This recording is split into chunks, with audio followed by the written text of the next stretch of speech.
이 시간에는 마태복음 강의 쉬운 두 번째 시간입니다. 예루살렘 파괴와 종말이 때 있을 징조들과 마지막 대환란의 모습이란 제목으로 함께 말씀의 은혜를 나누기를 원합니다. 예수께서 이제 예루살렘 입성해서 네 종류의 사람들로부터 시험을 받으셔서 흠없는 유월절 어린 양임이 확인이 되셨고, 그리고 예수께서 이제 반격을 시작하셔서 가장 잘못된 가르침을 주고 있는 서기관과 바리새인들에게 독사의 새끼들아 하면서 그들이 잘못하고 있음을 7가지 화를 통해서 예수님이 말씀하셨습니다. 이 화가 끝나게 되자 예수님께서 이제 곧 예루살렘이 멸망당할 것을 아셨어요. 왜냐하면 이 사람들을 맡겨줬으면 천국을 보내는데 배나 지옥 자식 만들잖아요. 잘못된 가르침으로 돈을 추구하게 만들고 잘못된 구원론으로 잘못 인도하잖아요. 그래서 특히 더 중요한 것은 하나님이 보낸 종들을 죽이고 마지막에 그 아들도 상속자니 죽이자고 죽일 거거든. 그래서 예수님마저도 이제는 죽여버릴 거거든요. 그래서 하나님은 반드시 죄의 대가를 물으세요. 그래서 예루살렘이 파괴될 걸 아셨어요. 그래서 예루살렘을 향하여 안타까운 마음을 오늘 마태복음 24장 37절 39절까지 예루살렘 성이 파괴될 것을 말씀을 하시고, 그리고 그 파괴될 때에 성전도 같이 파괴됩니다. 그래서 성전 파괴가 될 것이 24장 1절에서 2절 말씀을 통하여 또 성전도 같이 파괴될 것을 얘기하고, 그때 이렇게 예루살렘이 망하게 되면 이제 주님의 재림이 가까우지 않을까라는 생각에 4명의 제자가 물어봐요. 마가복음에 의하면 베드로, 안드레, 야고보, 요한이 주님이 오실 때에 무슨 징조들이 있을는지에 대하여, 그리고 주의 임하심과 세상 끝에 이런 무슨 징조들이 있을 것인가, 그래서 우리가 그날을 깨어서 준비할 것인가 물어보죠. 그래서 그 답을 주시는 겁니다. 그래서 그 부분을 오늘 공부를 하게 될 것입니다. 그래서 우리는 이제 주님의 말씀은 2000년 전에 하신 말씀인데 지금에게도 똑같이 유효하고 아무런 틀림이 없이 적용이 됩니다. 하나님은 역시 하나님이세요. 우리는 내일 제가 얘기했는데 내일 지나보면 좀 틀릴 수가 있어요. 근데 주님 말씀은 틀릴 리가 없어요. 그래서 예수님이 하신 말씀이나 마지막 종말에 되어질 일들을 기록한 요한계시록의 말씀이나 동일한 거예요. 똑같이 이렇게 진행될 수밖에 없어요. 그래서 우리는 성경을 통전적으로 봐야 됩니다. 어느 한쪽만 보게 되면 바울 신학을 따라가게 되면 문제가 심각해요. 왜냐하면 바울의 종말론은 자기 시대에 주님이 재림함으로 우주적인 부활이 이루어질 것을 상상을 했어요. 아니, 믿음을 가졌어요. 근데 그렇게 안 이루어졌거든. 그래서 바울이 얘기했던 종말론에 대해서는 한 번 더 생각을 해봐야 돼요. 왜냐하면 지금의 종말론은 주님의 우주적 재림은 그래도 좀 뒤에 있고 개인의 종말이 먼저 오잖아요. 그래서 개인의 종말을 먼저 우리는 생각해야 되기 때문에 바울의 종말론은 개인의 종말론을 썼던 디모데후서 4장 18절 말씀을 정확히 우리가 적용하기 전까지는 조심해야 되는 거예요. 잘못 해석할 수가 있어요. 부활에 대해서, 휴거에 대해서, 종말에 대해서 잘 해석을 해야 돼요. 잘못 해석하면은 예수님의 종말론을 따라가지 않냐고 바울의 계시의 일부분을 얘기한 것을 전체로 알고 따라가는 위험성이 있는 거죠. 그래서 우리는 정확하게 해야 되는데, 그것은 이 예수님이 직접 얘기하셨고 사도 요한을 AD 95년경에 불러가지고 저 천국에서 장체되어질 일을 불러준 것, 요한계시록. 이것이 이 종말론의 완전판이죠. 그래서 이것을 우리는 알아야 되기 때문에 우리는 예수 그리스도께서 얘기했었던 공간복음서에 나와 있는 종말론, 마태복음 24장, 마가복음 13장, 누가복음 둘로 나눠졌죠. 17장과 21장, 이것을 공부를 해야 되고, 그리고 요한계시록을 공부를 해야 돼요. 그리고 이 공부를 하지 않고 그냥 대강 하면 구약의 다니엘이나 에스겔이나 스가랴나 에스겔이나 이런 것들은 참조해야 될 거예요. 왜? 장차 되어질 일이 어떻게 되어질 것을 미리 한번 알려줘가지고 장차 되어질 일에 대해서 어떻게 해석할 것인가를 알려준 어떤 상징적 표현들이 나와요. 그래서 우리는 요한계시 해석할 때 반드시 구약의 이 에스겔서나 스가랴서나 이런 걸 공부를 해야 돼요. 공부하지 않으면 안 됩니다. 예, 거기에서 다 거기서 그 소스들이 다 나오고. 왜? 하나님은 만세전부터 다 똑같은 하나님이고 우리 미래들 다 아시고 있으니까 조금씩 보여준 거예요. 그래서 우리가 한 건물에 있으면 한 귀퉁이 보여주시고, 이 귀퉁이 보여주시고, 문 한 짝 보여주시고, 창문 하나 보여준 것이 구약 성경이에요. 그것을 하나로 짝짝 맺힌 것이 예수님의 말씀이고 사도 요한의 말씀이. 할렐루야. 그렇기 때문에 우리가 요한계시록을 공부를 해야 돼. 이거 안 하고 못하게 하니까 신천지 있다 이거 거짓말쟁이들이 사람을 속이는 거잖아요. 예. 다 종말론에서 다 이단들이 나오잖아요. 예. 왜? 그걸 공부를 못하게 하니까. 예. 요한계시록 공부를 못하게 하잖아요. 예. 다니엘을 공부를 못하게 하고 공부를 못하게 하잖아요. 그래가지고 사람들이 궁금한데 교회에서는 한 번도 설교를 안 해주니까 궁금하니까 이거 따라가다가 거짓말로 하는 거짓 선생들의 가르침을 따라가서 함께 지옥 가는 거잖아요.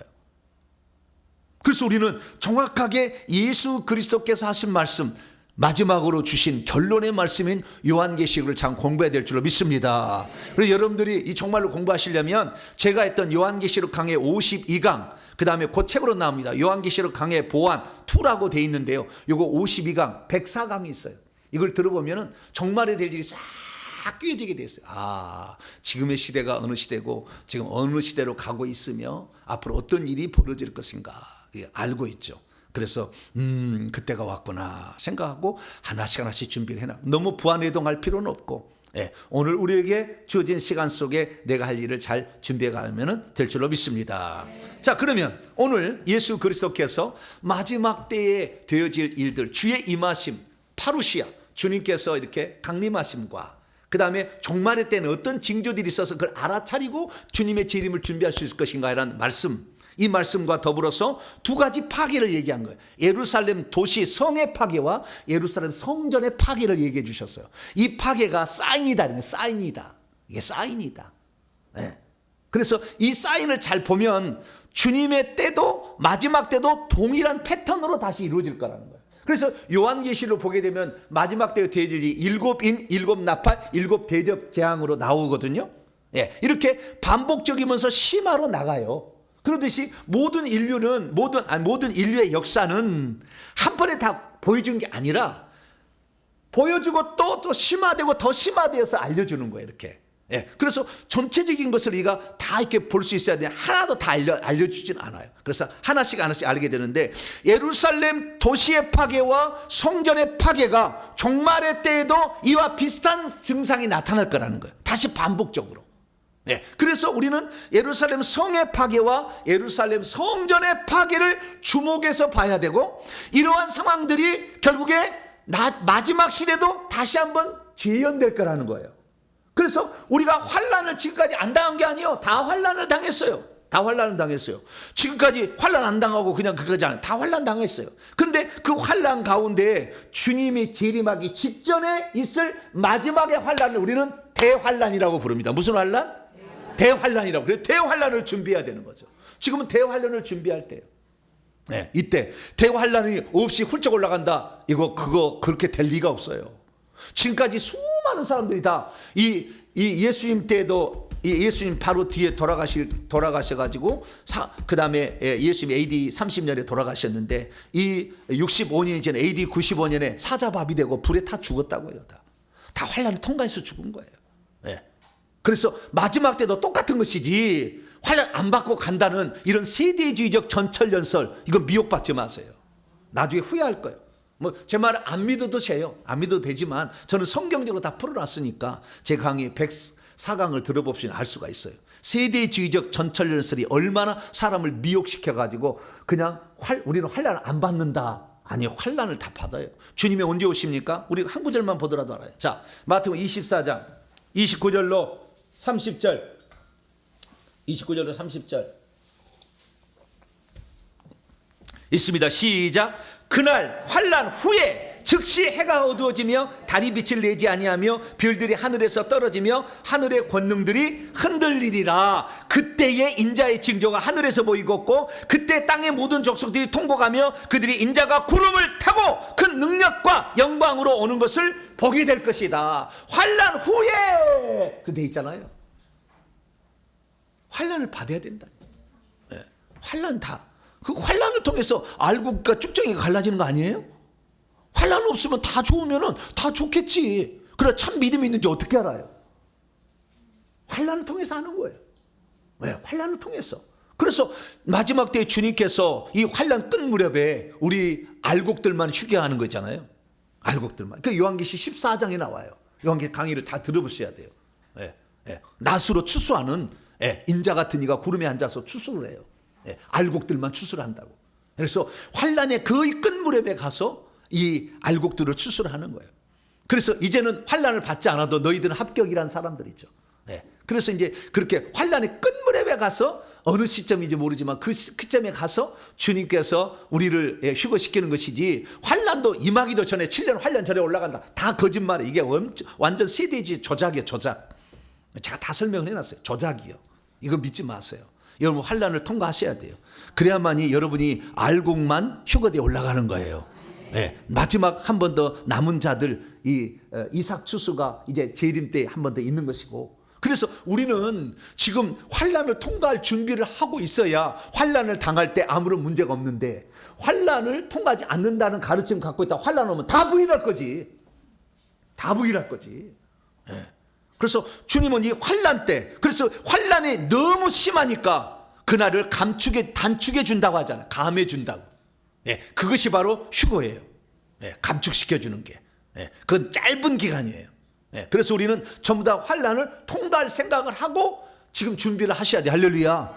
항상 제가 그래서 순결 죽음 항상 준비를 하자. 제가 얘기하는 것은 우리나라가 그렇지 않고 끝까지 우리나라에서는 순교자가 나오지 아니하고 이 복음을 다 전파해서 자유스럽게 전할 수 있는 그런 나라가 돼요. 저는 그게 소망이에요. 환란이 받기 싫어서가 아니야. 저는 이미 몇 번 죽었기 때문에 천국에 가면 나는 생명의 면류관이 있어요. 이미 나는 주님께 내놨어요. 목숨을 내놨기 때문에 주님도 아시고 이미 준비해 놓으셨어요. 그래서 저는 제가 목숨이 아까워서 이런 게 아니라 이 마지막 때 이 복음을 모르잖아요. 그러면 얼마나 두려워하겠어요. 그래서 이 진짜 복음을 우리가 전해줘서 사람들이 대비를 하고 올 것이 왔구나. 이제 더 살아봤자 의미 없다. 주님을 위해서 내 목숨을 바치자. 할렐루야. 그렇게 돼야 될 거 아니에요? 그럴 날이 우리 세대에 올 거예요. 우리 세대, 우리가 눈 감기 전에, 자연사 하기 전에 아마 우리 세대에 올 거라고 저는 봅니다. 너무나 많이 가까이 다가오고 있어요. 그래서 우리가 이 나라를 잘 준비합니다. 자, 그러면 예루살렘은 어떻게 파괴될 것일까요? 자, 마태복음 23장 37절에서 39절을 봅니다. 같이 읽습니다. 시작. 예루살렘아 예루살렘아 선지자들을 죽이고 내게 파송된 자들을 돌로 치는 자. 그러니까 예루살렘 파괴의 결정적 요인은 하나님이 보낸 사람들을 핍박하고 죽였다는 거예요. 이 나라가 마지막까지 하나님이 쓰실 나라 되면 하나님이 보낸 종들을 핍박하면 안 돼. 이 나라가 정신 차려야 돼. 이 나라가. 특히 예수 믿는 사람들, 자기하고 마음에 안 맞는다고 막 2단 3단이라 자기 교단 교리 안 맞다고 막 하는데 그 조심해야 돼요.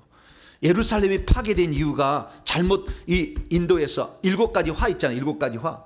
그 7가지 화를 보게 되면 첫째 화는 무엇입니까? 천국문을 닫는 죄. 천국문을 닫는 죄. 두 번째 하는 뭡니까? 배나 더 지옥작식 만든 죄. 세 번째 하는 뭡니까? 맹세에 대하여 잘못 가르친 죄. 네 번째 하는 더 중한 것을 버린 죄. 다섯 번째는 겉만 깨끗해야 하는 외식한 죄. 여섯 번째 하는 회칠한 무덤 같은 위선의 죄. 마지막 7번째 화가 선지자들을 핍박하고 조상의 죄를 따라간 죄. 그런데 7번째 죄가 제일 커요. 하나님의 사람들을 죽이고 마지막에는 예수님까지 죽여버리잖아요. 그러니까 그 죄값을 치르는 거예요. 그래서 우리나라가 이 마지막 때 하나님께 쓰임 받으려면 하나님께서 이 땅에 파송한 진정한 종들을 죽이거나 핍박하지 말아야 돼. 그러면 이 나라 문 닫아요. 이 나라가 마지막 소망인데 이 나라 문 닫는 거예요. 그래 모르면 좀 자꾸 마우스하고 있어야 돼. 판단을 유보하셔야 돼. 열매로 안다고 했잖아. 할렐루야. 어떤 열매가 맺은지를 봐야지. 사람이 말하다 보면 간혹 실수할 수 있어요. 그 실수하는 거 하나 잡고 침소 봉대해가지고 거기다가 거짓 것을 집어넣어서 막 정죄하려고 이 기자들 말이지. 이거 나빠요. 악해요. 그 사람들이 과연 하나님 앞에 어떻게 설지 나는 걱정스러워. 그렇게 하면 안 돼. 그건 잘못된 거예요. 우리는 정말로 진리를 따라가야 되고, 할렐루야. 이 정말 혼란스러운 교리가 다 다르잖아요. 어떤 걸 뜻할지 몰라. 환난 전 휴거, 환난 중간 휴거, 부분 휴거, 그다음에 환난 후 휴거, 별것이 다 있어요. 뭘 따라갈지 모르겠어요. 여러분 다 들어보면 다 일리가 있는 말 같아요. 다 들어보세요. 그러나 정확한 것은 우리 주님이 뭐라고 얘기했느냐? 환난 후에 오신다고 했다. 할렐루야. 그 다음에 그 요한계시록 보니까 환난이 끝 무렵에 마지막에 주님께서 더 이상 이제 환난을 감해준다는 이 말씀을 이루시기 위해서 휴거를 시킨다. 할렐루야. 그렇게 하셔야 되는 거예요. 이것은 제가 전체적으로 다 설명을 해놨으니까 요한계시록 강의 요한계시록 보완이라는 설교를 들어보시면 돼요. 104강을 들어보셔야 돼요. 이게 한두 개가 할 일이 아니에요. 내가 결론만 얘기하는 거예요. 여러분, 이것은 이제 전체적 부분을 얘기하는 거니까 잘 들어보시면 이게 맞는지 안 맞는지는 성령이 교회들에게 하신 말씀이 있으니까 여러분의 성령이 있으면 이게 맞으냐 아버지 판단이 될 거예요. 제가 100% 맞다고 말할 수 없어요. 어느 부분은 틀릴 수도 있어요. 그러나 거짓 맞을 거예요.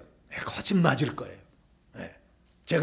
제가 이 땅에 보내진 목적이 여기에 있기 때문에 진리를 전하라고 저한테 보냈기 때문에 저를 그래서 제가 얼마나 많이 연구하는지 몰라요. 그래서 2017년에 이미 요한계시록 강의를 제가 1편을 낸 거예요. 아니에요. 2017년에 그 정도로 제가 정말로 이제 공부를 많이 했어요. 공부를 많이 해가지고 이렇게 했으니까 여러분 들어보시면 이해가 될 겁니다. 자, 그래서 다시 37절에 보니까 선지자들을 죽이고 하나님께서 이스라엘 회개해서 천국 가게 하라고 보낸 선지자들을 죽이고 나중에 세례 요한을 죽이고 예수님을 죽이더라 이거죠. 그래서 어떻게 했느냐? 주님의 마음이 뭐니까 암탉이 그 새끼를 날개 아래 모음과 같이 내가 예수님이 하나님이 한 분 하나님이 너의 자녀를 모으려 한 일이 몇 번이더냐. 구약의 여호와가 곧 예수님이에요. 왜? 예수님께서 우리를 구하기 위해서 아들로 오신 분이 예수님이니까. 할렐루야. 그래서 구약의 여호와가 곧 예수님이라 보시면 돼요. 그분이 내가 이 이스라엘 백성을 살리기 위해서 얼마나 많은 이사야 선지자, 예레미야 선지자, 에스겔 선지자, 많은 스가랴 선지자를 보냈는데 다 죽였지 않느냐 이거죠. 핍박하고 죽였지 않느냐. 그래 몇 번이더냐. 그러나 너희가 원하지 아니하였도다. 보라 너희의 집이 황폐하게 되리라. 예루살렘의 집이라니까 예루살렘의 도시겠죠. 예루살렘 성이 파괴될 것이다. 그 진짜 파괴가 돼요. 왜? 예수님을 죽여버렸잖아요. AD 30년에. 그래서 딱 요나서의 말씀처럼 40일 후에 이 성이 회개하지 않으면 멸망하리라고 그랬잖아요. 요나의 표적 위에 내가 보여줄 표적이 없다 했잖아요. 그래서 예수님은 죽었다가 요나처럼 3일 만에 물고기 살아난 것처럼 살아나셨고 40일 동안 40일에 멸망한다는 얘기를 듣고 니느웨 백성들은 회개해서 멸망을 안 당해서 그때 당시에 이방인에서 니느웨 백성만 천국에 있더라니까. 예수님 얘기하셔요. 니느웨 백성이 일어나 마지막을 정죄할 거라고. 그래서 우리는 이방인이었어도 그때 요나 선지자의 말을 듣고 회개해서 우리 천국 갔다. 근데 너희들은 그렇게 하나님의 종을 보냈는데도 귓구녕을 다 막고 안 들었지 않았느냐. 얘기한다는 거잖아요.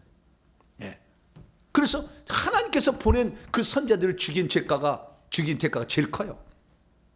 그 사람을 죽여버리면 그 시대가 어둠에 갇히잖아요.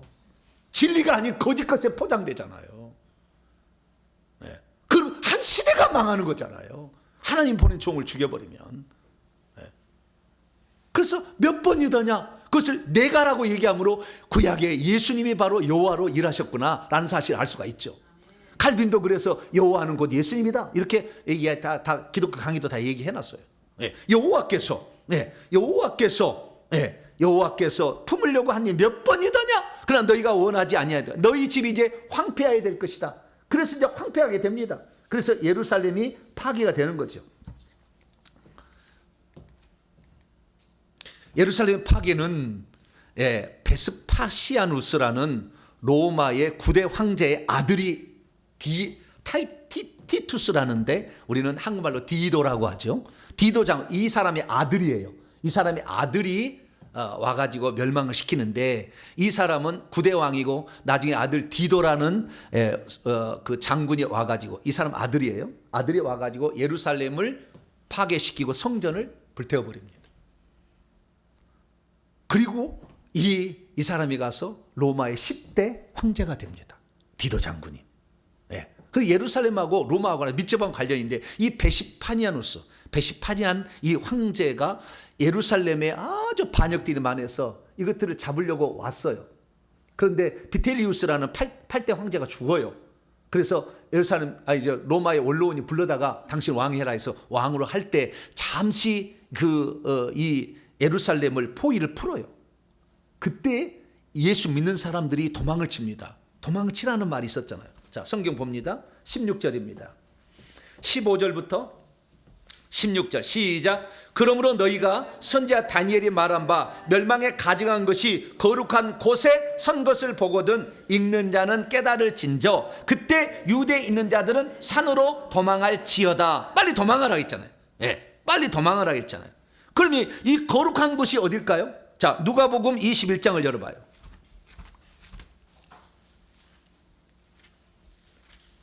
21장. 거룩한 곳이 성전일까요? 예루살렘 성일까요? 멸망에 가증한 그 거룩한 곳에 서 있는 것을 보면 빨리 도망하라 그랬다는 거죠. 그게 어딜까요? 자, 누가복음 21장 20절입니다. 그 본문 말씀, 다니엘이 말한 바 그 말씀을 누가복음 이렇게 기록하고 있어요. 시작. 너희가 예루살렘이 군대들에게 에워싸이는 것을 보거든 그 멸망이 가까운 줄 알라. 그때 유대에 있는 자들은 산으로 도망할 것이며 성내에 있는 자들은 나갈 것이며 촌에 있는 자들은 그리로 들어가지 말 거라. 이렇게 했다. 그 거룩한 것은 예루살렘이에요. 예루살렘을 포위해서 이 거룩한 곳에 이게 그러면은 멸망이 가까웠다. 빨리 도망하라. 그래가지고 이 베스파니아는 황제가 예루살렘의 반역을 진압하러 왔다가 전 황제가 죽어서 황제가 되려고 가고 잠시 풀었어요. 아들이 올 때까지. 그때 예수 믿는 사람들이 이 예수의 말씀을 받고 펠라 지역으로 도망을 갑니다. 그래서 예루살렘에는 예수 믿는 사람이 없고 유대인만 남아있다가 40년 뒤에 완전히 멸망당해 죽는데 이제는 그 뒤로는 예루살렘에 예수 믿는 사람이 없어요. AD 69년 이후에는 없어요. 그래서 70년, 그때 이제 그 유대인들만 다 죽게 되는데 얼마가 죽느냐? 이 예루살렘에 4대 군단이 4개 군단이 와요. 원래 3개 군단이 있다가 이 4개 군단이 옵니다. 그래서 예루살렘을 처음에 공격에 들어가려는데 엄청 이전에요. 이 유대인들이 전쟁에 아주 잘합니다. 그래서 로마의 한 군단을 섬멸해 버렸어요. 한 번은. 그래서 로마도 함부로 진격을 못 해가지고 4개 군단이 와서 예루살렘을 포위하는데 못 이겨요. 며칠을 싸워도 못 이겨. 얼마나 강력하게 저항하든지. 그래가지고 이제 굶겨 죽일 작전을 들어갑니다. 그래서 성을 에워싸요. 그래서 4달 동안 이 성을 에워싸있는데 사람을 잡아먹어요. 먹을 게 없어가지고 나중에. 그때 기근으로 죽은 사람이 약 50만, 60만이 죽었다고 그래요. 그게 예루살렘의 이 절기를 지키려고, 유월절을 지키기 위해서 그때 당시에 120만이 왔다고요. 모였다고 그래요. 이 도성은 20만 명밖에 못 사는 데인데 120만 명이 왔다고 그래요. 120만 명이 왔다가 갇혀버렸어. 그래가지고 굶어 죽은 사람이 50만에서 60만 굶어 죽었어요. 굶어 죽은 사람은 성으로 다 성 밖으로 던졌어요. 그래서 성 밖은 시체 더미가 됐어요. 역사적 사실이에요. 역사적 사실. 그래가지고 나중에 굶어 죽다가 결국에 이 토성을 싸가지고 예루살렘을 진격해 들여서 안토니오 요새를 통해서 들어가서 결국에 성을 불을 놓게 돼서 다 태워버려서 죽게 되는데 그때 당시까지 이 사람들이요, 이 예루살렘의 성전으로 이 로마 군인이 가니까요. 그것을 몸으로 막아요. 유대인들이. 이 성을 하나님이 계신 집을 우리가 어찌 로마 군인에게 줄 수가 있으라 해서 무기도 없는 힘없는 사람들이 자기 여자고 남자고 몸으로 막아. 그래서 죽이고 그 성전까지 가는 비참한 사태가 벌어져서 결국에 죽게 돼요. 왜? 선지자들을 죽이고 예수님을 죽인 죄가 커요. 그런데 뭐라고 했어요? 예수님을 죽인 죄를 나와 우리 후손에 돌리셔서 이따위 짓에 가서 유대인 600만 명이 또 죽였잖아요. 그 뒤에. 유대인 600만 명이 또 죽어나가잖아요. 여러분 입을 함부로 놀리지 마세요. 찾아서 자꾸 마음 싸우세요. 왜 굳이 그런 얘기를 해가지고 그 후손들을 비참한 상태로 만드냐 그 말이죠. 이 전쟁을 이렇게 하는데요. 나중에 성전에 불이 타요. 근데 이 성전은 금으로 막 했었기 때문에 금이 녹아내려. 얼마나 불이 붙어버려. 바람이 엄청 불었다고 그래요. 그래서 막 확 붙어가지고 이 성전에 이제 불이 타는 거예요. 예, 불이 타니까 금으로 도배를 했으니까 금이 막 흘러내리니까 그 금을 캐내가려고 돌 하나의 돌도 다 파는 거예요. 왜? 그 금이 거기에 녹아 있으니까. 그래서 돌 위에 돌 하나도 남지 아니하라는 예언이 그대로 성취가 돼요. 이전에는 어땠느냐? 항복해서 도망치는 사람도 있을 거 아니에요? 예. 그런데 항복해서 한번 다 죽였어요. 그러니까 이 돈을 줘, 로마 군인에게. 그래가지고 뇌물을 써. 그래서 도망친 놈도 있었어요. 예. 이전에 이렇게 둘러싸니까 뇌물을 줘가지고 불러가지고 뇌물을 줘가지고 이렇게 도망친 사람도 있어요. 그런데 나중에 이 가다가 이놈이 똥을 하나 쌌어요. 똥을 쌌는데 똥에서 금화가 나와. 왜냐하면은 예루살렘 성에서 이제 죽을 것 같으니까 전부 자기 재산을 팔아서 금으로 바꿔가지고 먹어 그것을. 그래가지고 돈을 일부를 로마 군인에게 줘가지고 도망을 치는데 가다가 똥을 쌌는데 금화를 발견해요. 그래가지고 이 로마 군인들이 이것들이 다 지금 뱃속에 금화가 있다. 2,000명의 배를 갈라 죽여요. 성경 이야기를 해야 되는데 역사 이야기를 해가지고 역사는 성경이에요. 인류의 역사는 반복됩니다.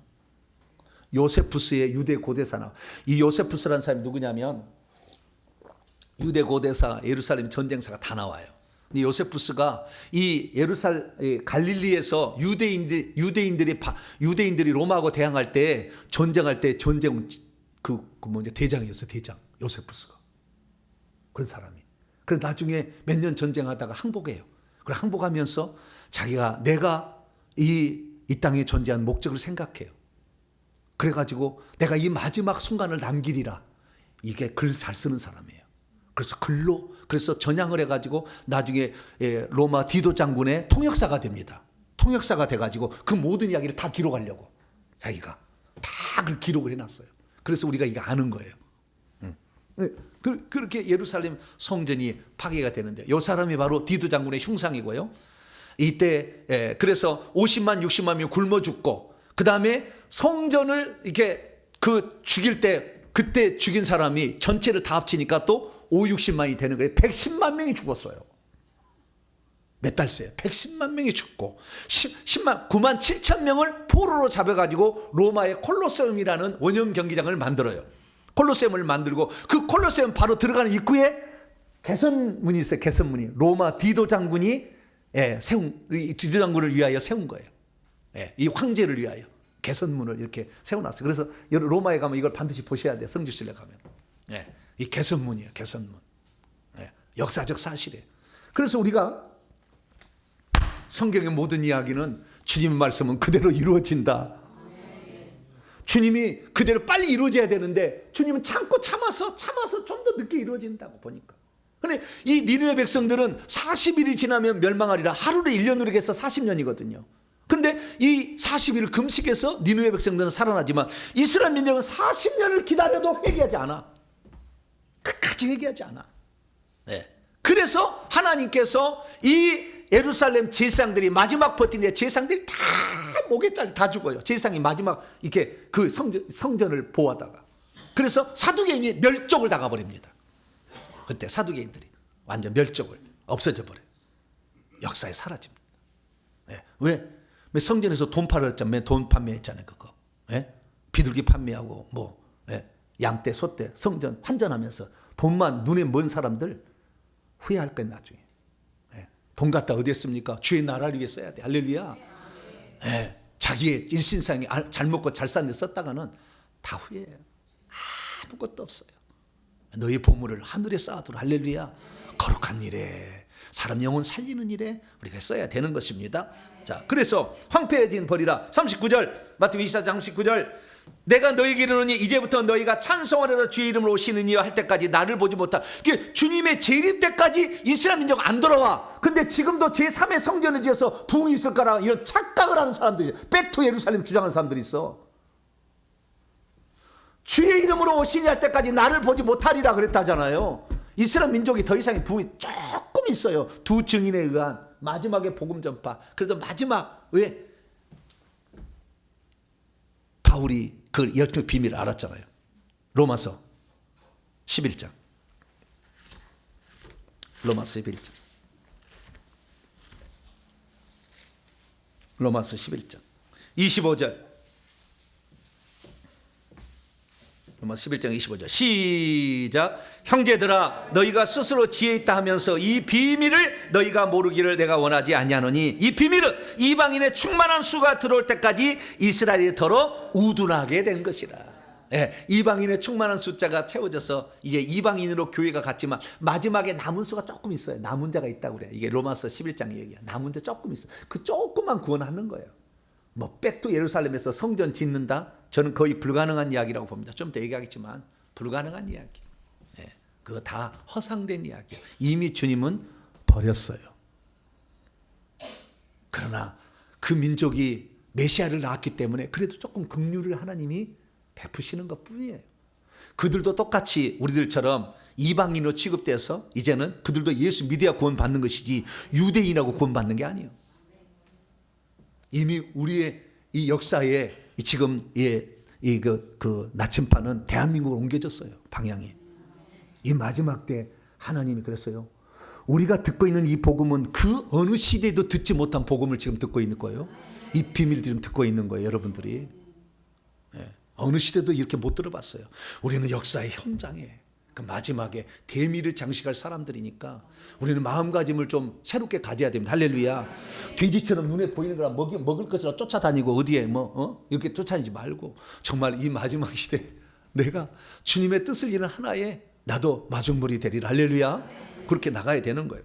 그래서 이 주님이 오실 때까지 이스라엘 민족은 파괴 상태. 그래서 지금 이스라엘 민족이 예수 믿는 사람 1.1%인가 뭐 그래요. 안 믿어. 지금도 안 믿어. 완악함이 그때나 지금이나 똑같이 하루아침에 바뀌겠어요. 네. 그래서 우리가 그래도 이 마지막 때 주님의 마음을 시원하게 해드리잖아요. 주님의 마음을 전하고 있으니까 이때 우리가 주의 마음에 똑같이 하면서 사람들이 천국 들어가고 아름다운 지혜를 얻는데 여러분들의 시간과 물질과 은사와 달란트를 쓰시기를 축원합니다. 자, 24장 1절 들어와서 2절까지 보게 되니까 그래서 성전에서 나와서 가실 때 제자들이 물었는데 마가복음에 읽어보게 되면 마가복음 읽게 되면은 누가 얘기하고 있냐면은 마가복음 13장 3절을 보면 베드로, 안드레, 야고보, 요한이 질문을 던졌다고 나와요. 그런데 그때 뭐라고 질문했느냐? 성물을 가리켜 보게 나오니 대답하되 너희가 이 모든 것을 보니 예수님 말씀하니 내가 진실로 너희가 돌 위에 돌 하나 납작가 다 무너뜨리라 했더니 이 3절에 예수께서 감람산에 앉으실 때 제자들이 나왔다고 하는데 이 제자들이 4명의 제자야. 마가복음 13장 3절에 보면 베드로, 안드레와 야고보, 요한이 질문한 거예요. 조용히 해서 묻습니다. 우리에게 일러주소서 어느 때에 예루살렘 성이 파괴되고 성전이 파괴되겠습니까? 그리고 주님의 다시 오심과 세상 끝에는 무슨 징조가 있겠습니까? 라고 얘기를 한 거죠. 그래서 이 어느 때 이런 일이 있느냐라고 했더니 15절부터 아까 얘기했던 예루살렘이 거룩한 것이 군대에 있어서 포위를 당할 때 그때가 예루살렘 성전과 성이 파괴될 때다. 알려준 거예요. 빨리 도망가라. 빨리 도망가라. 네, 그렇게 얘기를 한 거예요. 그리고 그 다음에 주의 임하심과 세상 끝에는 무슨 징조가 있느냐. 주의 임하심 때에는 4절부터 14절까지 이런 일들이 주의 임하심의 전에 종말에 있을 8가지 일들이 나와요.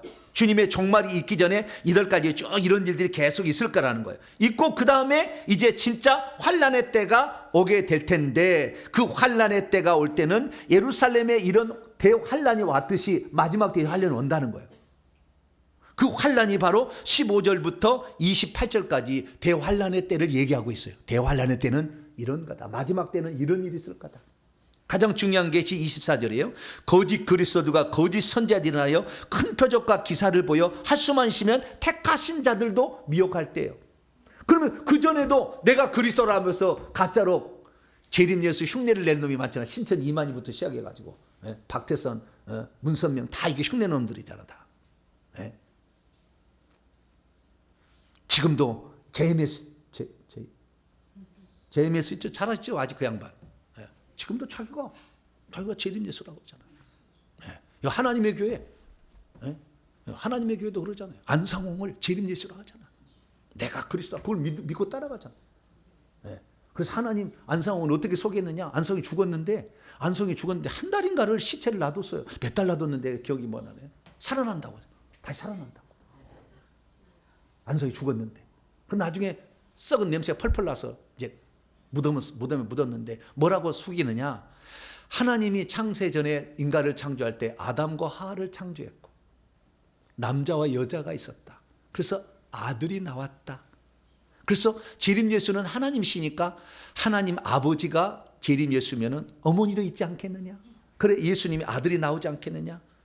그래서 장길자 내가 하나님의 어머니다. 어머니 하나님을 믿잖아. 그래가지고 하나님을 모르면 이단에 빠지는 거예요. 누가 이단인지를 모르겠어요. 진짜 이단을 이단이라고 해야 돼. 이단이 뭔지를 가르쳐준 사람을 이단 3단에 엮으려고. 정신 차려야 돼. 신학자들 정말 정신 차려야 돼요. 함부로 말하지 말아야 돼. 차라리 나는 거기에 대해 할 말 없습니다. 그래야지. 함부로 얘기해가지고 나중에 주님 앞에 어떻게 쓸 거예요. 조심해야 되는 거예요. 네, 정확하게 제가 하는 신론 제가 강의 상당히 32강의 신론 강의 있습니다. 들어보세요. 신론 강의 쫙 기독론 강의 쫙 해놨어요. 보면은요 하나님이 누군지가 쫙 들어와요. 그걸 들어보셔야 돼요. 기독론 강의, 신론 강의, 그다음에 구원론 강의, 종말론 강의 다 들어봐야 돼. 싹 들어봐야 돼. 이거 안 듣고 우리는 함부로 막 판단하면 안 돼요. 싹 가야 됩니다. 그래서 여기 보니까 예수님의 재림과 세상 끝에 관한 이야기. 그다음에 세상 끝에는 무슨 징조가 있느냐? 32절부터 51절까지 여기는 이제 세상 끝에는 무슨 징조가 있는 것인가? 무화과 나무의 비유, 노아의 때와 같다. 그다음에 롯의 때와 같다. 누가복음 롯의 때까지 나와요. 마태복음은 안 나오지만. 그다음에 두 사람이 밭에 있다가 맷돌 갈다가 이렇게 하나는 데려가면 휴거의 상황을 말하는 거예요. 다 얘기하고 그리고 그 연장성산에서 우리는 반드시 새 예루살렘 성 안에 들어가야 한다는 것을 알려주려고 마태복음 25장에 세 가지 비유를 했어요. 첫째는 성 밖에 갈 사람이 있다. 이것이 미련한 다섯 처녀. 그 다음에 더 바깥쪽 어두운 데 가서 슬피 울 자가 있다. 한 달란트 받았던 미련한 악한 종. 그 다음에 아예 지옥 영영한 불에 들어갈 왼편에 속한 자들 이야기. 그래서 우리는 이 마지막 때에 새 예루살렘 성 안에 들어가도록 촉구하기 위해서 25장까지 있어요. 그래서 이 마태복음에 총 5번의 예수님의 큰 말씀 묶음이 있는데 5번째 묶음이 24장, 25장이 5번째 말씀 묶음이에요. 이게 종말론장이라고 그래요. 이걸 우리가 공부를 잘해야 우리 마지막 때에 거짓 것들에 속아 넘어가지 않냐고. 이 거짓 예언자들이 이거 속아 넘어가지 않냐고. 정확히 분별해서 우리의 미래를 준비할 줄로 믿습니다. 자, 그러면 세상 종말이 오기 전에 일어날 8가지 일은 무엇입니까? 4절부터 14절까지 말씀을 보면은 4절 5절이니까 미혹한다는 거예요. 누가? 나는 그리스도라는 놈 사기친 놈이에요. 속이는 자가 거짓 그리스도가 내가 그리스도라. 그래서요 지금 예수 그리스도께서 이 말씀을 하신 이후로 지금 계속 재림 예수라고 주장하는 놈이 계속 나왔어요. 그래서 요 이야기는 예수님께서 부활 승천하신 뒤부터 대환란이 올 때까지 요 이야기가 계속 펼쳐질 거라는 거예요. 계속 진행될 거라는 거예요. 지금도 그래서 지금도 미혹하는 사람이 나오잖아요. 특히 한국에는 재림 예수가 한 30명 이상 된다잖아요. 특히 한국 사람은 동쪽에서 태양이 뜬다고 해가지고 우리가 기다 막 그래. 그 동방은 그거 아니, 아나톨리아라는 것은 그게 아니거든. 그런데 해 뜨는 데서거든. 조선이 해 뜨는 데다 이렇게 해가지고 막 한자로 설명해가지고 막 속이는데 한국 사람은 예수님이 육체를 입고 또 오실 리가 없어요. 육체를 입고 오는 놈이 재림 예수하면 다 가짜예요. 예수님은 이미 육체를 입고 오셔서 우리의 속죄를 완전히 끝냈습니다. 완전한 제사를 드렸다고요. 또 뭐가 필요할 게 아니에요. 육체를 입을 리가 없어. 육체를 입고 온 원 목적이 우리의 죄를 용서하기 위해서 육체를 입고 온 거야. 할렐루야. 하나님은 영이시기 때문에 죽을 수가 없고 피 흘려 죽을 수가 없어. 인류의 죄를 대속할 수 없으니까. 그래서 한 번으로 끝나는 거예요. 한 번으로. 한 번의 제사로 완전한 제사. 근데 육체를 입고 또 온다고? 말도 안 되는 얘기지. 그러니까 사람이 내가 재림 예수다 100% 가짜고 한국 사람이다 200% 가짜요. 유대인의 피 한 방울이 섞였나 우리가? 말도 안 되는 얘기를. 그런 얘기를. 그래서 여덟 가지. 첫 번째 미혹. 두 번째 6절 7절 보니까 전쟁인데요. 난리와 난리가 전쟁이 원문에는. 그 다음에 민족들 간의 전쟁, 국가들 간의 전쟁. 지금 민족들 간의 전쟁, 러시아하고 우크라이나 민족들 간의 전쟁이냐. 국가들 간의 전쟁. 네. 뭐 이스라엘하고 그 팔레스타인하고 막 전쟁하잖아요. 나중에 더 전쟁하겠죠. 마지막 전쟁 올 겁니다. 전쟁으로 쑥대밭 될 날이 와요 또. 네. 전쟁 터지고. 7절 하반절에 보면은 기근 지진. 기근 지진. 예, 그 누가복음 21장을 한번 열어보는데요. 하나 더 있어요. 전염병도 와요. 전염병도. 자, 누가복음 21장 11절입니다. 평행 본문을 봅시다. 누가복음 21장 11절 봅니다. 시작. 곳곳에 큰 지진과 기근과 전염병이 있겠고 또 무서운 일과 하늘로부터 큰 징조들이 있으리라. 무서운 일과 하늘로부터 큰 징조들. 그래서 여기 보면 전염병도 있어요. 예, 전염병. 그 다음에 다시 돌아와서 9절 말씀 보니까 환난, 미움과 박해. 예, 미움과 박해가 있고 또 9절 보니까 교회 내부의 시험. 예, 그래서 서로가 미워하고 내주고 막 이런 일들이. 그 다음에 11절 보면 여기도 미혹이죠. 거짓 선지자들에 의한 미혹이죠. 11절도 거짓 선지자가 일어난 많은 사람 미혹하죠. 그 다음에 12절은 불법이 증가하고 사랑이 식어지죠. 네, 사랑이 메말라지는 거예요. 메말라지는. 그 다음에 13, 14절 보니까 천국 복음이 전해지는 거예요. 온 세상에 전해져야 그때가 끝이 오는 거예요. 그러니까 지금 제가 이렇게 회개와 천국 복음 하는 건 뭐예요? 종말의 때를 앞당기는 거라고 했죠. 요 복음이 전해져야 주님이 오신다니까요. 지금 우리나라의 일부만 이 복음을 받고 있는데 전 세계로 이게 나가야 된다니까요. 천국 복음이 전해져야 끝이 온다고 했잖아요. 그래서 저 같은 사람을 아주 우상에 찌든 사람을 하나님께서 500년 동안 아주 그냥 이 서당을 가르쳐가지고 가르치는 지혜를 다 후손으로 DNA 유전자를 줬어. 그래가지고 여러분들이 하나도 안 졸잖아. 할렐루야. 조는 사람은 지금 귀신이 꽉 차 있는 거예요.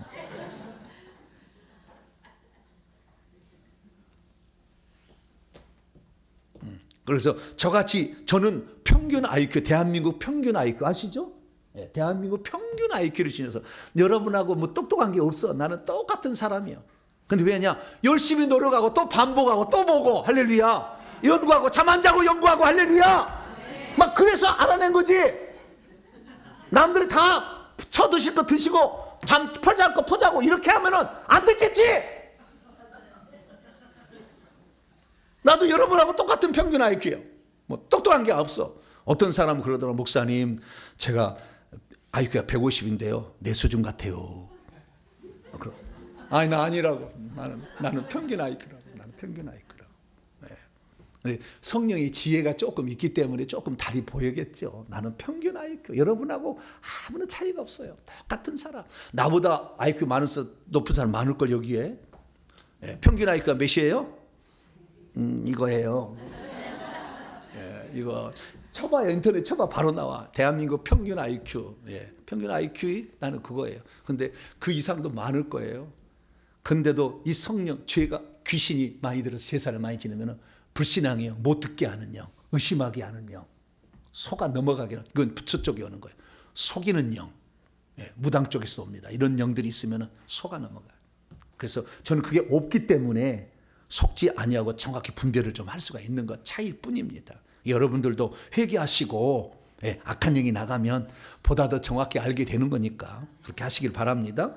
네. 그래서 이런 8가지 일이 미혹, 전쟁, 기근, 지진, 전염병, 미움, 박해, 그 다음에 교회 내부의 시험, 미혹, 불법 증가, 전 세계의 천국 복음 전파, 이런 8가지 항목이 결국에 주님이 부활 승천해서 오실 때까지 세상 돌아갈 일이다 이거죠. 계속 이렇게. 그다음에 끝이 온다 이거. 끝이 와서 대환란이 있고 나서 주님이 오시는 거예요. 왜? 대환란 끝 무렵에 오는 거니까. 그래서 대환란이 15절부터 얘기하고 있는데 그것을 오버랩 해가지고 예루살렘 성의 파괴와 같이 설명을 해주고 있어요.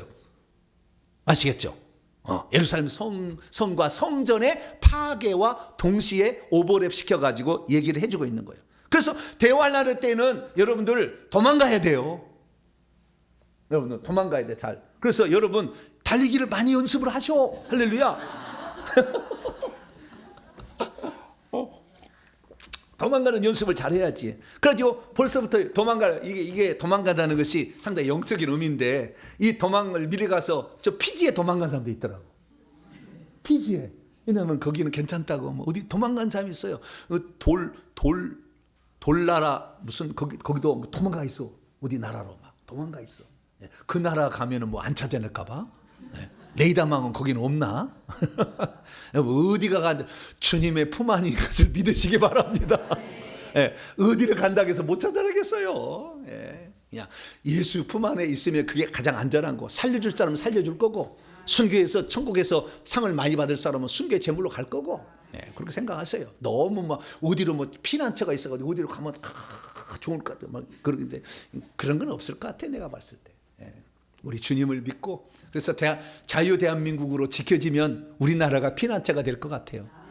다 넘어갔거든 이미 다. 그래서 정말 우리나라를 마지막에 하나님이 쓰신 나라로 우리가 만들 수 있으니까 기도를 계속 해 나갔으면 좋겠습니다. 그런데 여러분 보세요.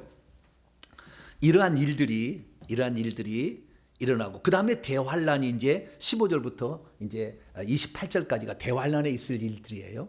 그러면 여기 보게 되면 거짓 선지자라는 말이 등장해요. 거짓 선지자가. 그 다음에 거짓 그리스도가 나와요. 자, 5절 말씀 봅시다. 자, 예수 승천 이후에 재림 때까지 5절, 많은 사람이 내 이름으로 와서 나는 그리스도라, 거짓 그리스도가 해서 미혹하게 할 거라는 것이 있었고요. 그 다음에 11절 말씀 보세요. 거짓 선지자가 많이 일어나 많은 사람을 미혹할 거라겠죠. 그런데 마지막 대환란 때도 거짓 그리스도와 거짓 선지자가 일어나요. 그럼 차이가 뭐냐를 알아야 돼요. 그러면 우리가 마지막 때인지 아닌지 알 수가 있겠죠. 대환란 때인지. 자, 24절입니다. 24장 24절. 마지막 때 거짓 그리스도와 거짓 선지자의 차이가 어떤 차이가 있느냐는 거예요. 자, 24절 읽습니다. 23절부터 읽습니다. 시작. 그때 사람들이 너희에게 말하되 보라, 그리스도가 여기 있다 혹 저기 있다 해도 믿지 말라. 거짓 그리스도들과 거짓 선지자들이 일어나 큰 표적과 기사를 보여 할 수만 있으면 택하신 자들도 미혹하리라. 마지막 대환란 때는 강력한 능력이 있는 사람이, 능력을 행하는 사람이 나와. 그전에는 입술로 말만 한 사람이야. 신천지도 다 말만 하고 다 말만 한 사람이야. 근데 마지막 때는 진짜 강력한 능력, 하늘에서 불이 내려오게 한다. 요한계 13장 11절 이하를 보게 되면 18절까지 보게 되면 거기에 이 두 뿔 가진 어린 양이 나오는데 하늘에서 불이 내려오게 한다잖아. 엄청난 능력자가 나와. 표적을 행하는 사람이. 지금 사기치면서 그런 사람 없잖아요. 사기치면서 능력까지 행하는 사람 없잖아요. 근데 그런 사람이 나와. 앞으로. 요즘에 젊은이들 가운데 막 말만 해도 막 귀신 나간다 해서 막 하나 자기가 종이다 막 그런 사람이 있잖아요. 사기꾼이요. 잘 들어봐야 돼요. 깜빡 잘못하면 넘어가요. 오, 귀신이 저 목사보다 더 훌륭하다. 귀신도 잘 쫓아내고. 그 내면을 살펴봐야 돼요. 잠깐 딱 잘못하면 속아 넘어가는 거예요. 표적한다고 해서 하나님 종이 아니에요. 예수의 피 묻은 복음이 나와야 돼. 거기에 그 말 한마디도 안 나오잖아. 들어보세요. 예수님의 그 사랑이 너무나 감격해서 눈물이 그렇게 하지 않잖아. 능력 보고 하나님의 임재가 막 있단 말이에요. 지금 악한 영들도 얼마든지 능력 행할 수 있죠. 능력 행하는 게 다가 아니에요. 그래서 이 마지막 때는 진짜 능력 행하는 그럴 때가 대환란 시대. 그 요한계시록 오늘 이제 접근도 못 하겠는데 요한계시록 13장에 보면은 그게 거짓 그리스도를 주장하는 놈이 바다에서 올라오는 첫째 짐승. 이게 짐승, 첫째 짐승이고, 그 다음에 거짓 그리스도 중에 하나가 마지막 그때는 두 뿔 가진 어린 양. 이 두 존재에 대해서 요한 13장에 얘기를 하고 있어요. 그래서 이들이 나중에 666표로 인간을 지배를 합니다. 경제로 지배하는 거예요. 세계 경제는 제가 추측 가운데 사우디아라비아에서 나중에 할 겁니다. 왜? 지금 10년, 20년 지나면 기독교 인계는 거의 없어져 버려요. 자식 안 낳았으니. 근데 이슬람은 폭발적으로 증가하고 있어요. 프랑스 여기는 거의 뭐 이슬람 여기 사람들 거의 지배해버려 지금. 아주 다. 4명씩 나잖아요. 자식을 4명씩 낳고, 아니 자식이 4명씩이 아니라 부인을 4명씩 둘 수가 있잖아요. 그래가지고 얼마나 웃긴지, 우리나라 와가지고 총각 행세에 가서 가면은 그 본토 가면은 이미 본 부인이 있어. 우리나라 사람은 요 남자가 좋아서 불쌍해가지고 결혼했는데 깜빡 속이는 거예요. 그래서 엄청 자식을 많이 낳아. 4명의 부인인데, 예. 자식을 많이 낳으면은, 예. 공짜로 다 유학까지 시켜주는데 돈이 많아. 오일머니가 있어가지고. 네. 그래서 마지막 때는 이제 요 세력들이 지배를 하게 될 거예요. 그래서 우리가 예수 믿는 사람은 소수 민족으로 전락할 거예요. 우리 시대에. 그때 와요. 그때는 우리가 구걸해야 될 그런 상황까지, 막 그런 상황이 오는. 그래서 지금 경제적 부요를 우리가 누리고 있을 때 이때 저축을 해놔야 돼요. 그래서 마지막 때 우리가 그 어려운 사람들, 예수 믿지 않는 사람을 도와서 그들을 천국 가게 만들고, 할렐루야. 그렇게 해야 되니까 여러분 건강해야 되고 돈 잘 벌 수 있어야 돼요. 예. 주님을 위해서, 마지막 때 사람 영혼을 살리기 위해서. 예. 불의한 재물로 천국의 처소를 예배해 주라고 그랬잖아요. 네. 그렇기 때문에 우리가 그런 데로 오는 거예요. 그래서 요 차이가 있는데요. 그러면 요 이야기, 자 다시 요 마태복음 24장 5절부터 14절까지 나오는 이 말세이들 8가지 일이 어떻게 정리가 되냐면요, 요한계시록의 말씀하고 똑같이 같이 가게 됩니다. 그래서 요한계시록에는 7인, 7나팔, 7대접이라는 것이 미래에 되어질 일들로 나와 있어요. 그 7인의 이야기가 바로 여기 이야기하고 거의 겹쳐요. 네, 겹쳐요. 자 보세요. 요한계시 6장을 보세요.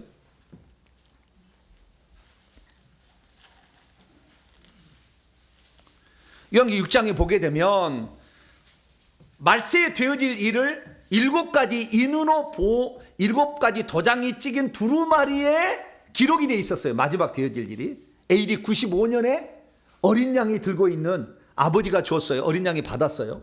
그 어린 양이 받은 예수님 받고 있는데, 이 두루마리 안에 7개 도장이 찍혀 있는데 하나씩 열고 보니까, 이 도장을 열고 보니까 미래 되어질 일이 환상으로 보였어요. 환상으로. 그래서 그 환상이 마지막 되어질 일들을 그대로 얘기하고 있어요. 근데 그 환상을 보니까 첫 번째는 4마리의 말이 나와요. 예, 4마리 말. 흰 말, 붉은 말, 검은 말, 청황색 말이 나와요. 그 말 탄 자가 어떤 일을 해요.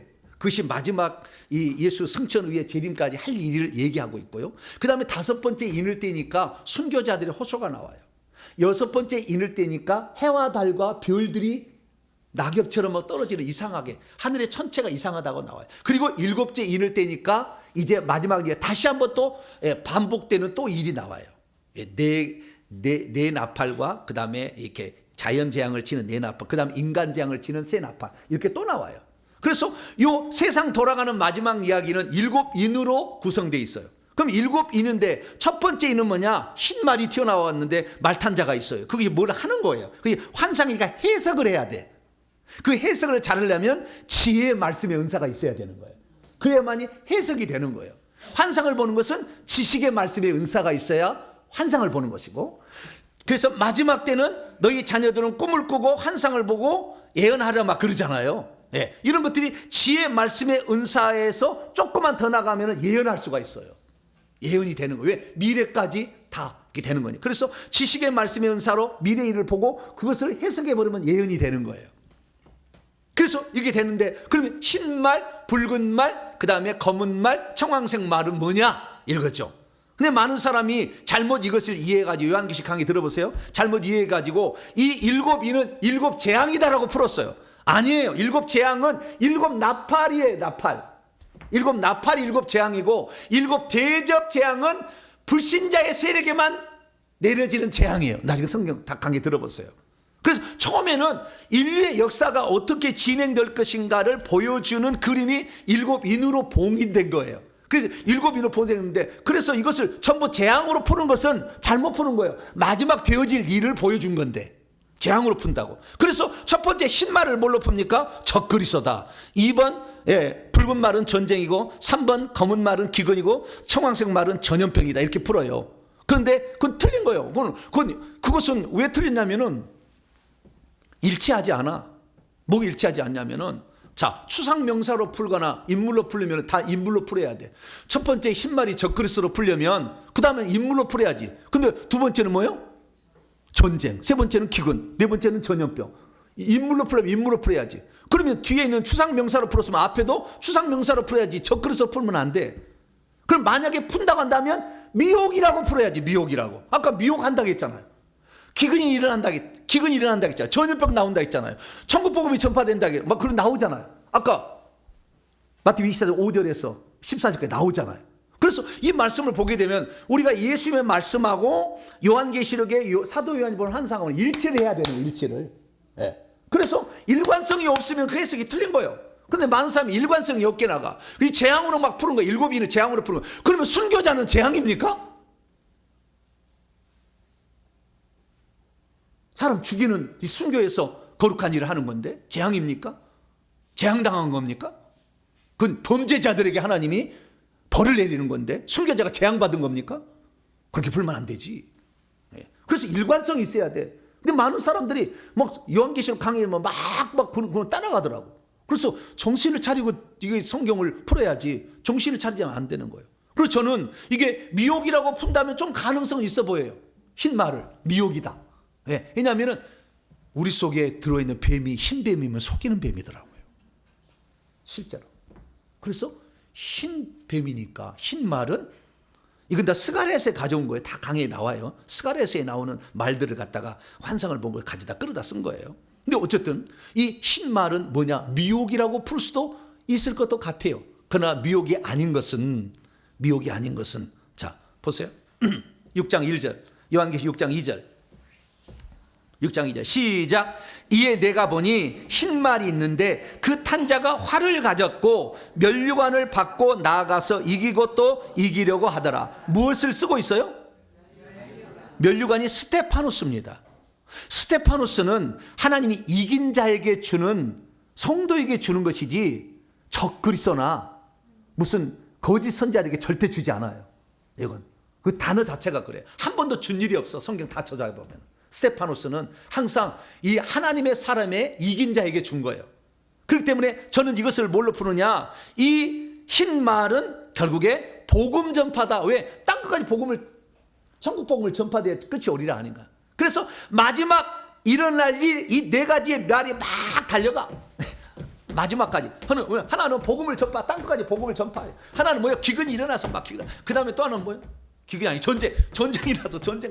그 다음에 또 나면 기근이 또 나와. 기근 나왔다가 또 뭐예요? 전염병 또 쓸어. 아까 코로나 쓸었는데 또 한번 쓰겠지 뭐. 또 쓸어. 또 저 전염병이 또 한번 나와. 또 이거 복음 전파해. 아니에요. 회개 복음 또 전파해. 할렐루야. 내 말이. 그렇게 푸는 게 더 가깝다고 보여집니다. 할렐루야. 안 따라오면 어쩔 수 없어. 그런데 저는 그렇게 푼다 이거지. 그걸 미혹이라고 풀어도 좀 맞을 수도 있겠다는 생각이 드러나 면류관 때문에 걸리는 게 많아. 그래서 이 면류관을 쓰는 것은 이기고 이겨서 계속해서 복음을 계속 전파해. 복음만이 모든 걸 다 이길 수 있잖아요. 귀신을 이기고 다 이기니까. 그래서 그렇게 푸는 게 좋겠다라는 거예요. 그리고 그 다음에 순교자들의 호소. 이게 있어요. 순교자들이 발생한. 왜 이 믿지 않으면 죽이잖아요. 그래서 순교자가 나오고 그 다음에 해와 달과 별들의 이상이 있으면 주님이 오시는 거예요. 자, 마태복음 24장 해와 달과 별들의 이상 29절입니다. 인자의 징조 직전에 있는 거. 이거 바로 여섯째 인이죠. 여섯째 인. 다섯째 인은 순교자들의 호소, 여섯째 인은 해와 달과 별들의 이상. 자, 29절입니다. 시작. 그날 환난 후에 즉시 해가 어두워지며 달이 빛을 내지 아니하며 별들이 하늘에서 떨어지며 하늘의 권능들이 나중에요. 막 우주에서 별이 떨어질 거예요. 행성이 지구에 막 부딪힐 거예요. 대환란 때면. 그때 되면은 머리를 들라 너희의 구속이 가까웠다 그러잖아요. 지금은 아직 그런 게 아니잖아. 그래서 지금이 중요하다는 거예요. 그때 가면 너무 늦어. 목숨 연명하기도 힘들 때가 와요. 지구가 막 하늘에서 별이 떨어져 가지고 막 파괴가 될 텐데, 도시가 막 파괴되고 막 정전이 나고 막 난리가 날 텐데, 그때 복음 전파하기 쉽지 않아요. 내 목숨 연명이 힘드니까 지금이 적기에. 할렐루야.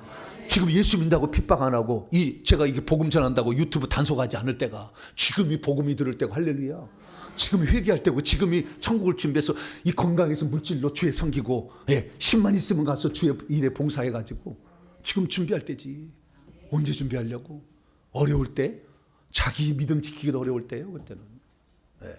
그래서 여기 보니까 이 예수님의 마태복음 24장은 요한계시록의 7인과 동일한 거다. 마지막 때에 되어질 일은 계속 반복되는 것인데 재앙으로만 풀면 안 된다.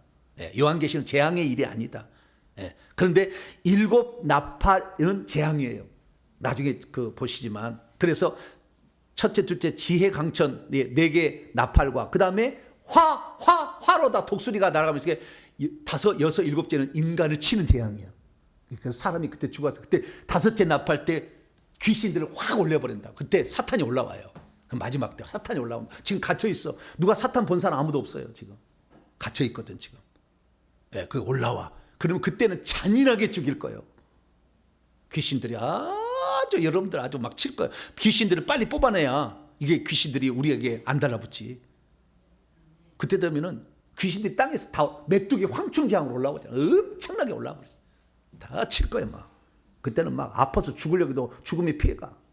고통을 다 받게 하는 거예요. 그래서 우리는 회개하려면 지금 회개할 때고, 귀신 내보낼 때 지금 내보낼 때고, 천국 준비할 때 지금 준비할 때다. 잠시 잠깐 해가 뉘엿뉘엿 넘어가는 이 시기에 곧 넘어갈 거예요. 우리는 이때 준비합시다. 회개합시다. 충성합시다. 그래서 그 날을 잘 준비해야 되기를 바랍니다. 기도하겠습니다. 자비로우신 아버지 하나님, 그날이 가까우고 있습니다. 하나님, 어느 때 가면 우리의 목숨 연명하기도 힘들고 살아가기도 힘들 때가 올 텐데, 하나님 아버지, 지금 이렇게 좋을 때 자유 대한민국이 끝까지 가게 하시고 우리가 지금 잘 준비해서 주님 나라 아름다운 지위와 천국지 준비해 가게 하여 주시옵소서. 우리 주 예수 그리스도의 이름으로 기도하옵나이다. 아멘.